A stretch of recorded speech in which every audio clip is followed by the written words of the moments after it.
বিহারে কালকে একজনকে পিটিয়ে হত্যা করা হয়েছে। ডাবল ইঞ্জিন সরকারের রাজ্যে শ্রমিক অত্যাচার, পরিযায়ী শ্রমিকদের উপর অত্যাচার করা হচ্ছে। এর থেকে ন্যাক্কারজনক ঘটনা আর কিছু হতে পারে না, মন্তব্য মুখ্যমন্ত্রী মমতা বন্দ্যোপাধ্যায়ের। বিহারে কালকে একজনকে পিটিয়ে হত্যা করা হয়েছে এবং প্রতিদিন পরিযায়ী শ্রমিকদের উপর অত্যাচার হচ্ছে, আক্রমণ হচ্ছে। ডাবল ইঞ্জিন সরকার, যেখানে বিজেপি গভর্নমেন্ট আছে, তারাই এখানে মানুষের নাম কাটছে আর তারাই আমাদের লোকেদের পিটিয়ে হত্যা করছে। এর থেকে নক্কারজনক ঘটনা কিছু হতে পারে না। বিহারে কালকে পাল্টা মুখ্যমন্ত্রীর বিহার মন্তব্যকে কটাক্ষ শুভেন্দু অধিকারীর। বিজেপির ভূত দেখছেন, মোদির ভূত দেখছেন, তাই হেমন্ত সোরেনকেও ঝাড়খণ্ডের জায়গায় বিহার বলছেন। কি বলেছেন শুভেন্দু অধিকারী, শোনাবো। দেখছেন নরেন্দ্র মোদীজির ভূত, বিজেপির ভূত, তাই হেমন্ত সোরেনকেও তিনি ঝাড়খণ্ডের জায়গায় বিহার বলে ফেলছেন।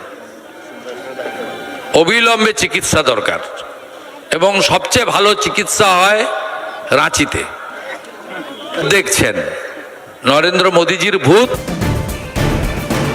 এই ঘটনা প্রসঙ্গে আমরা কথা বলেছিলাম কেন্দ্রীয় প্রতিমন্ত্রী সুকান্ত মজুমদারের সঙ্গে। কি বলেছেন তিনি, শোনাবো।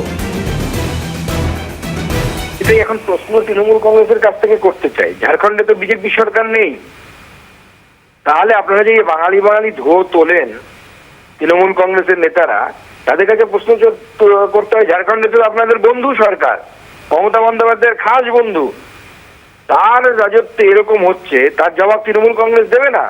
আর তার থেকেও বড় কথা, যখন এই ছেলেটির মৃত্যু হয়েছে, তারপরে তার পরিবার মৃতদেহ নিয়ে অ্যাম্বুলেন্স নিয়ে চলে গেছে, তারপরে সেটাকে অজুহাত হিসেবে খাড়া করে ন্যাশনাল হাইওয়ে বন্ধ করে রাখা এবং ট্রেনের উপর পাথরবাজি করা, এটা তো অ্যাকসেপ্টেবল নয়। এবং পুলিশ দাঁড়িয়ে দাঁড়িয়ে দেখছে। এই ল অ্যান্ড অর্ডার পশ্চিমবঙ্গকে বাঁচাবে? পশ্চিমবঙ্গের হিন্দুদেরকে বাঁচাবে?